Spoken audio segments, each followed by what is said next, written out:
Right, now what I've done was, here's where my previous fires have been, and right here I've got a couple of shelters that I use out of some boulders here. This one here has got, you know, is where my dry leaves are as fuel, and this one here is where all my dry twigs are and my dry grass as well. It's just to keep it from the rain, because that'll be used for my next fire. So that's what you would want to do, is create a shelter. And if you're needing some dry leaves and dry twigs, stick all different sizes of twigs in there, because you're going to be catching them alight to turn them into embers using the dry grass underneath. So the dead dry grass, you know, which comes from, you know, these type of areas here, really thin, fine. They catch alight very quickly, and if you get bunches of them, you'll get a fire going in no time. So I'm just going to set all of this up now with the dry leaves, dry twigs, and dry bunches of dry grass as our fuel, and we're going to do that now. So I got the twigs, a bunch of twigs underneath. Then I put some dead dry grass on top of the twigs, and then I put some leaves on top of it. And I've got some grass here and some more leaves over there to help fuel the fire. Probably might need a bit more leaves in this. So the idea is to catch that alight, the dead grass. It starts to catch under the dry dead leaves, and I'll go and get some more leaves over there, from over there, to help fuel the fire. And so once that gets put alight, right, once you light that and it starts frizzling up, put more dead grass so it catches, because the idea is to catch the leaves, and then eventually the yellow flame will catch under the twigs underneath, a bit like an upside down triangle, upside down fire. See, the idea is to not have the flame smothered.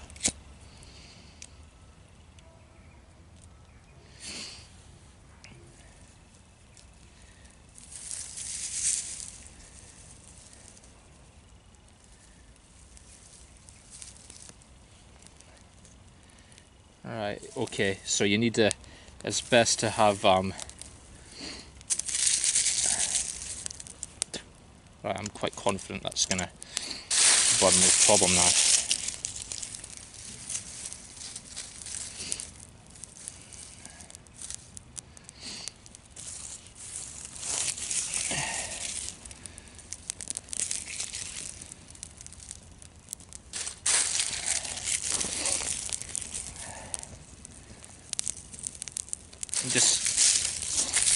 Just, yeah, that's working pretty good now. It's just basically working with the yellow flame, just to make sure that the yellow flame gets entertained. So that's the idea, entertaining the yellow flame. And there's enough embers now.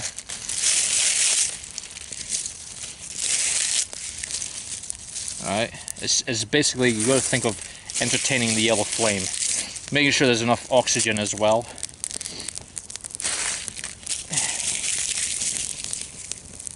You know,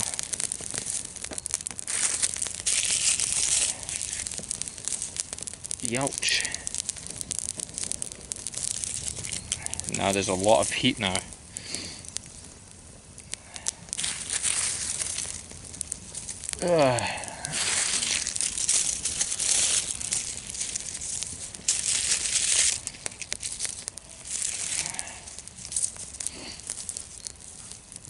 There's a lot of heat now.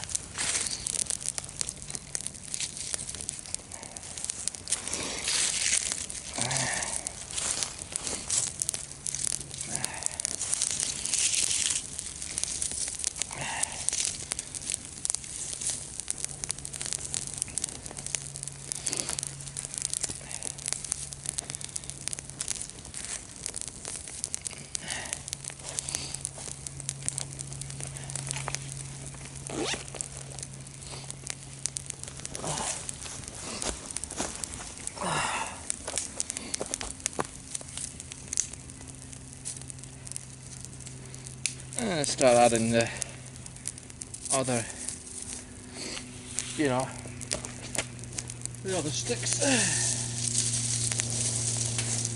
pencil sized ones.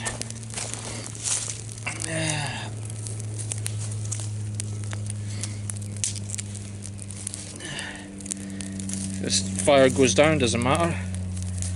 There's a lot of embers there, you gotta realise. So those embers will eventually catch a light, as long as because it's very compact, you know. So, you know, I'm not the slightest bit worried.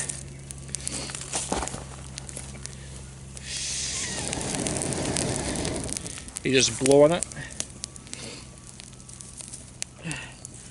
No need to panic.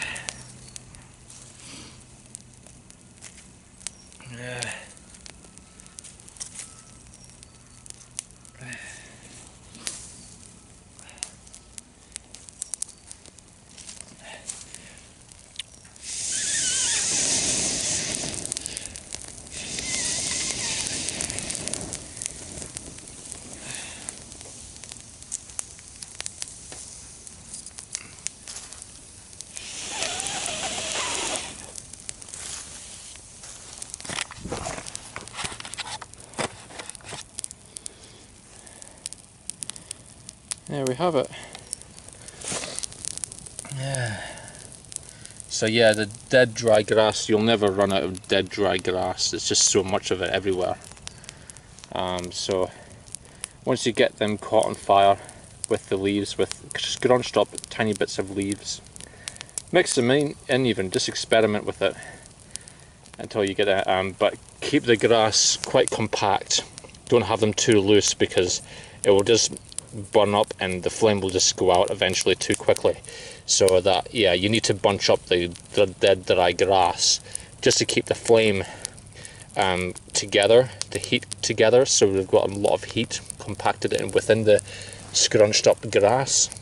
And then, so that's the easiest way that I've found to get it lit up pretty well and easily.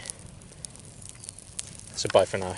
Next thing you'll notice here is that I put, because I can't chop it, I was only, you know, it's quite dead, this wood is.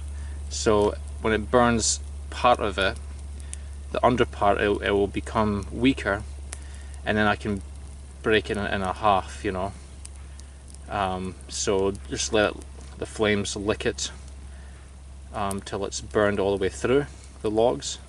These logs are a bit damp, so it'll take a while. So keep fueling the thinner sticks in where the embers are, and you know, with some of the sticks that have already been burned, keep fueling it so it just keeps the heat in, making sure the heat is all compact with each other. So it's really good, this idea. I learned this from a survival video. It's quite a good technique. It's in case you don't have an axe with you or anything like that to chop dead logs with, you know, you can just bring them over the top of each other and it'll burn part of it, and then you can get the rest of it, and then you can break it in half if you want to as well. So you can see here, I mean, this hasn't been taking that long to actually burn up underneath it, you know. So that's what you do. Bye for now. This is what you can have eventually. There's obviously some breeze coming down here.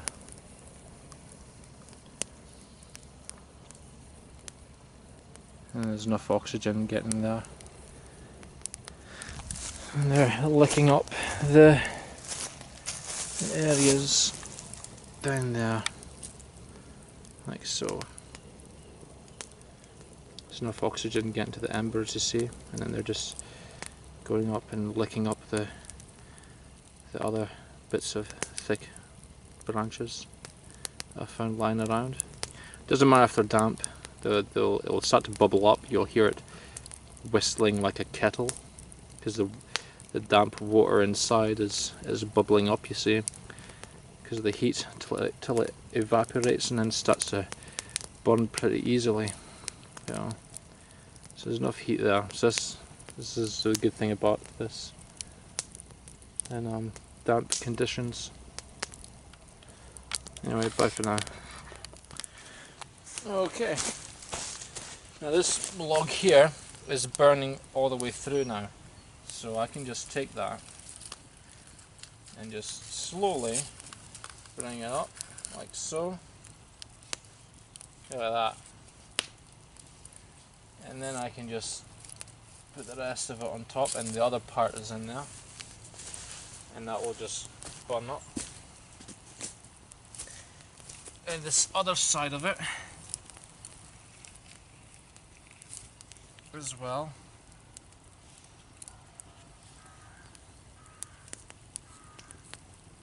Yeah. Like so. A lot of heat there.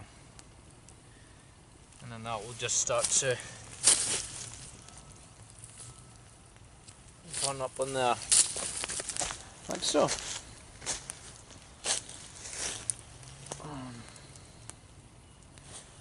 Bye for now. As you can see, the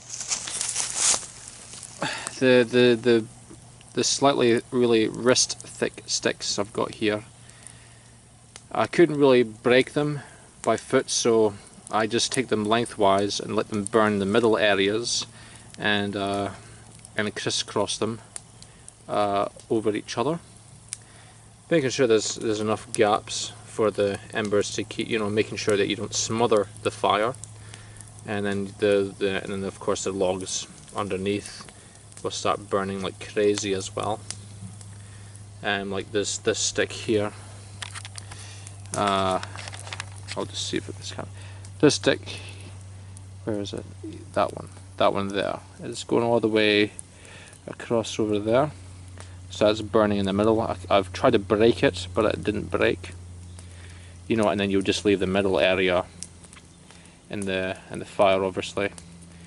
And then you take the non-burnt bits, and this will save you having to run through the woods continually looking for more wood. So that's what's good about this technique.